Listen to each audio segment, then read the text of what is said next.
Olá, bem-vindo aqui a mais um episódio do podcast E Se? O meu nome é Pedro Figueiredo. Começo sempre por agradecer a quem vai seguindo, a quem vai acompanhando, a quem vai dando feedback e, porventura, a quem vai partilhando o podcast com outras pessoas. Então, nós terminamos, ou eu terminei aqui o episódio anterior a falar sobre relações amorosas, lançando já o tema deste episódio, que é o amor. Não quer dizer que precise de ouvir primeiro o episódio anterior para ouvir este, mas perceber que há aqui um seguimento. Então, eu lancei este tema e quando penso, bom, agora vou refletir sobre o amor, ah, desafiante é a palavra que me ocorre. Porquê? Porque ainda que pareça uma palavra simples, é complexa se formos analisar.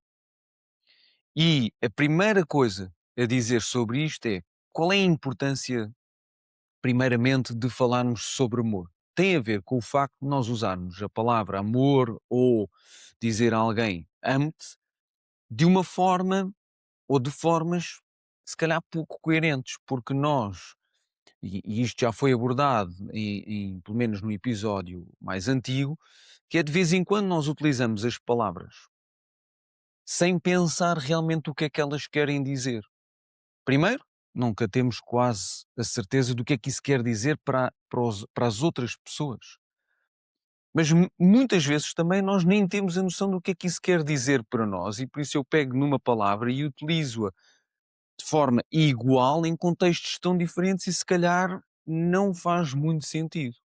Disso eu posso dizer com muita facilidade à minha esposa eu amo-te, depois digo aos meus filhos, digo à minha família, depois digo ou alguém diz eu amo o meu clube, eu amo o meu país, eu amo, sei lá, a minha casa, ou o meu carro, as minhas coisas, eu amo este ou aquele.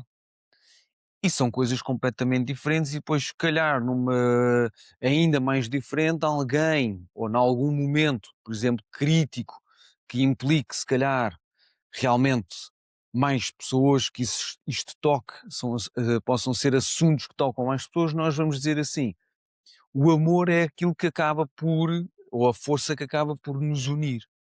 Bom, então une-nos, mas eu amo este, eu amo aquele, eu amo um clube, eu amo a casa, eu amo um país, é tudo igual? Será que eu sequer tenho a noção do que é realmente o amor para mim? Portanto, a mesma palavra, provavelmente diferentes conceitos ou significados, e usamos assim esta palavra diariamente. Se formos à história, nomeadamente da filosofia, nós vemos que vários pensadores refletiram sobre esta questão, porque percebe-se de alguma forma e sente-se que é uma questão importante, com impacto, e então, ao pensar nisto, nós vemos teorias, filosofias, ideologias diferentes. Nós vemos, se calhar, um grupo de pessoas que pensa que o amor nasce da falta, ou seja, a falta no sentido em que nós estamos sempre a sentir que falta qualquer coisa, que a vida não é completa, que está tudo bem, mas também há muita coisa que não está bem, que nunca chega, que não é suficiente. E por termos essa sensação e considerarmos isso, ou que isso deveria talvez ser preenchido, nós vamos ao amor. É lá que nós vamos buscar aquilo que muitas vezes nos falta. Por outro lado, outro grupo de pensadores se calhar vai dizer: não, o amor não é bem isso, o amor tem mais a ver com o desejo, com o apego, com o querer, ok? Numa outra perspectiva, há outros pensadores irão dizer que o amor cresce na virtude, ou seja, que vem de uma maneira de viver que segue a razão, ou seja, a ordem normal, natural das coisas. Eu percebo que as coisas são, que a realidade é, muito eu nem sequer entendo, mas que é isto, a realidade é isto, e, e esta perspectiva tão global da vida faz com que haja um respeito, ou neste caso, uma sensação de amor por isso mesmo. E por isso nasce desta noção e nasce para um respeito por tudo e por todos, em que eu amo o outro, seja lá o outro quem for ou o que for, por aquilo que ele é, não por aquilo que eu gostava que ele fosse ou aquilo que ele me dá. Portanto, diferentes perspectivas sobre a mesma palavra, mais uma vez, uma palavra aparentemente simples, mas que é complexa, e por toda a sua complexidade também é complexo ou difícil eu colocar uma hipótese. Porque penso, bom, eu vou por aqui, ou vou por ali, ou vou por o outro lado. Não faço ideia, portanto, talvez a hipótese seja só mesmo, e se nós não soubéssemos o que é realmente o amor, ou, pelo contrário, e se nós soubéssemos o que é realmente o amor. Então, na resposta a esta ou estas hipóteses, eu posso se calhar pensar assim, "Olha, vou pensar se, o que é o amor? Difícil. Talvez mais fácil, o que é que não é o amor? Mas não me parece muito simples. Ah, ok. Talvez através das implicações das diferentes perspectivas eu comece pelo menos a entender um bocadinho mais sobre ele. Ok, talvez. Mas de uma forma muito mais simplista, eu coloco esta questão. O amor é suposto ser ou é uma coisa positiva ou negativa? Fica a questão. E a partir desta questão, uma maneira que para mim pelo menos funciona para simplesmente para começar um processo de reflexão, de pensar, é indo para a prática. E na prática, eu vou ao meu comportamento, ou aos comportamentos que eu assisto, e começo a tentar perceber aqui padrões. Ok, então vamos ver, positivo ou negativo. Primeiro, quando é que eu utilizo a expressão, por exemplo, eu amo-te? Eu já utilizei isto para os meus filhos, já utilizei isto para a minha esposa, já utilizei isto para o meu irmão, para os meus pais, já utilizei isto para uma ou outra pessoa. Não utilizei muitas vezes. Outras pessoas, se calhar, terão utilizado isto para mais pessoas ou mais coisas. E eu começo a pensar, então, porquê que eu digo amo-te a algumas pessoas e não digo ou não considero sobre outras? Qual é a diferença? Qual é a diferença entre estas pessoas? Porque é que umas sim e outras não? Eu penso, bom, o que é que eu vejo aqui? Eu vejo aqui que há pessoas que são do meu sangue, eu vejo que há uma pessoa com quem eu partilho a vida, e com a qual eu tenho uma história já, neste caso já muito longa. Neste caso não sou eu que vejo, mas acredito que alguém poderia ver pessoas do mesmo país, talvez pessoas do mesmo clube, talvez pessoas do mesmo género, talvez pessoas com as mesmas crenças religiosas.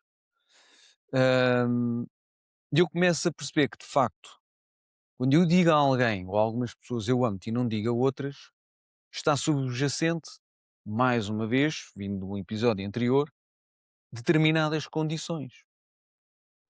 Por isso, o que eu vejo é que eu poderia dizer que o amor acaba por me ligar a estas pessoas, com quem eu utilizo essa expressão, mas da mesma maneira que o amor une, também separa, porque na verdade está-me a unir a estas e automaticamente cria, não vou dizer uma barreira, mas uma separação para as outras. Porque não pensam como eu, porque não são do meu sangue, porque não são do meu clube, porque não são do meu país e por aí fora. Será que é isso realmente o amor? Algo que serve para unir determinadas pessoas, mas não todas, mas não algumas? Será que é esse o verdadeiro significado dele? E esta hipótese faz com que também em determinadas situações, por exemplo, isto se calhar faz-me escolher ou decidir.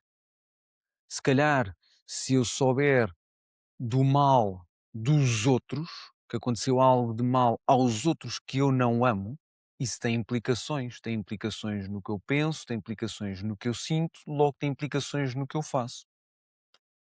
Não quero saber. Como é que eu lido se acontecer algo de mal àqueles que eu amo? Isso já tem outras implicações, outras emoções, outros comportamentos. Hum. Como é que eu lido, ou o que é que acontece se acontecer algo de bom aos que eu amo? Talvez eu sinta outras emoções. Se calhar eu fico feliz, fico contente, fico satisfeito, orgulhoso, por aí fora. E o que é que acontece se algo de bom acontecer àqueles que eu não amo? Ou não penso nada, não sinto nada, ou se calhar até sinto inveja porque não me aconteceu a mim ou não aconteceu aos outros. Portanto, vemos claramente que uma visão de que eu amo alguns e não amo outros, e que o amor é isso, dependendo de quem são, dependendo das condições, então logo amo, logo não amo, logo eu sinto, logo não sinto, logo ajo, logo não ajo, de uma maneira ou de outra. Portanto, será que é isto o meu amor mais uma vez? Ou estamos aqui, por exemplo, a falar apenas de tipos de relações? Eu tenho um tipo de relação com a minha esposa, tenho outro tipo de relação com os meus filhos, outro com o meu irmão, outro com os meus pais, com os restantes elementos da família, com os meus amigos, com os conhecidos, com os amigos daquilo que gostam do outro e pensam assim, pensam assado, com aqueles que eu não conheço, com aqueles que eu nunca vi e por aí fora. Se calhar são apenas diferentes tipos de relações e, como já vimos, relações têm como base condições, determinadas características. Talvez, não estejamos a falar exatamente de amor, ou então talvez não, e nós temos então as implicações disso. No entanto, esta visão de que eu amo alguns e não amo outros, e quando eu entendo porque é que amo alguns e não amo outros, percebo que tem a ver com determinados pormenores. Quem é que poderá ou de onde é que virá este tipo de amor? Para uns serve e para outros não. Parece que vem de algo que nós normalmente chamamos de ego. E lá está, talvez a tal perspectiva de que nós vemos no amor, ou que o amor nasce de algo que nos falta. Se me falta algo, eu vou buscar algo à minha esposa, eu vou buscar algo aos meus filhos, eu vou buscar algo a estas pessoas, nomeadamente validação, reconhecimento, eu vou buscar até uma questão mesmo de noção ou construção da minha identidade, ok? Com clubes, com países, com pessoas, etc. Portanto, parece que esta versão, pelo menos do amor, pode ser só esta, pode ser apenas uma versão, vem exatamente de o ego sentir que algo falta e é aqui que ele vai procurar. E isso ajuda-o, ou aliás, ajuda-o sim, e alimenta-o e dá-lhe força. Se calhar há outro tipo de amor ou o amor não é nada disto. E esse amor, eu questiono se então, em vez de ser aquele amor que une algumas pessoas e separa outras, não será, por exemplo, um amor que une todas as pessoas, que se calhar nem une só as pessoas.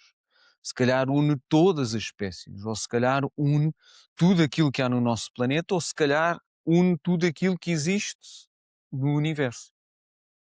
E é algo muito mais global, é algo muito mais não dependente, mais permanente, não temporário, não provisório. Outra visão do amor. E voltando até aqui um bocadinho atrás, à questão de eu se calhar dizer amo-te à minha esposa e pensar, bom, o que é que isto realmente quer dizer? Ou dizer amo-vos aos meus filhos e o que é que será que isto quer dizer? E depois, muitas vezes, até em relação principalmente aos filhos, nós já usamos uma expressão que é amor incondicional. O amor incondicional é aquele que nós temos pelos filhos. Outra questão, será que é mesmo?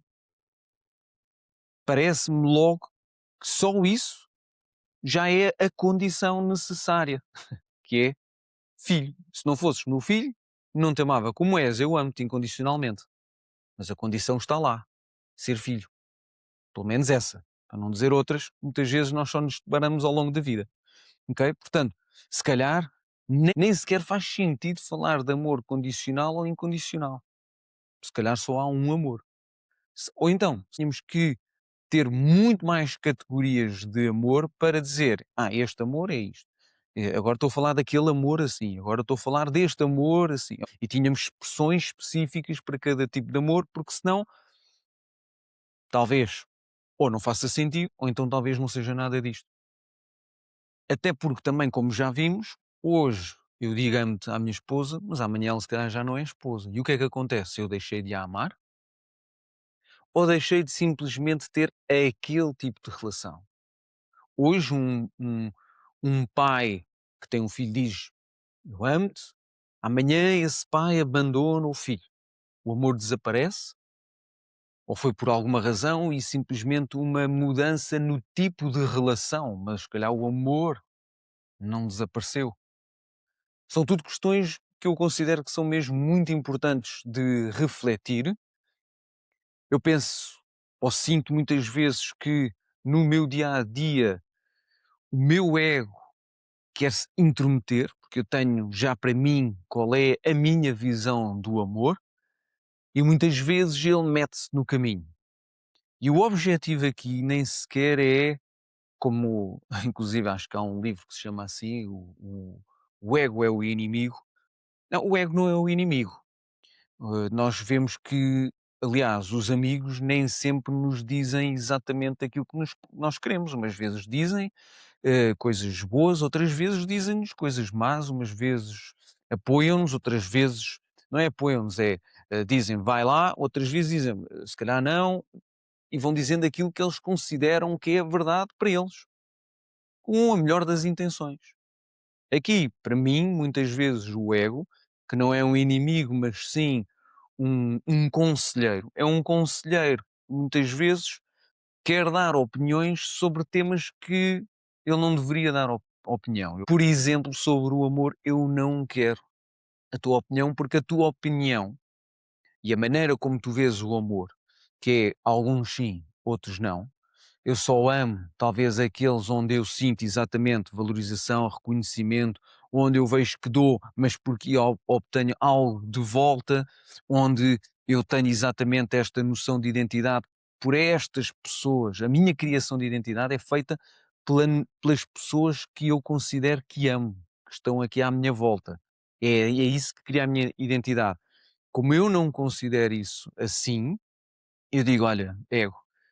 Quando for preciso, eu logo peço-te opinião sobre isto. Não, porque eu tenho uma ideia bem diferente e acho que se eu seguir ou vejo que quando, porque eu já segui a tua opinião, na verdade, eu já segui a tua opinião na minha vida e aquilo que aconteceu foi dependência, falta de respeito pelo outro, por aquilo que ele é, querer, na verdade, sempre, no final de contas, o meu bem-estar e não propriamente o do outro, era sempre para obter algo, e por isso eu percebi que isso iria ser sempre, ou ter sempre como base, uma condição ou várias condições, e isso traz mais sofrimento.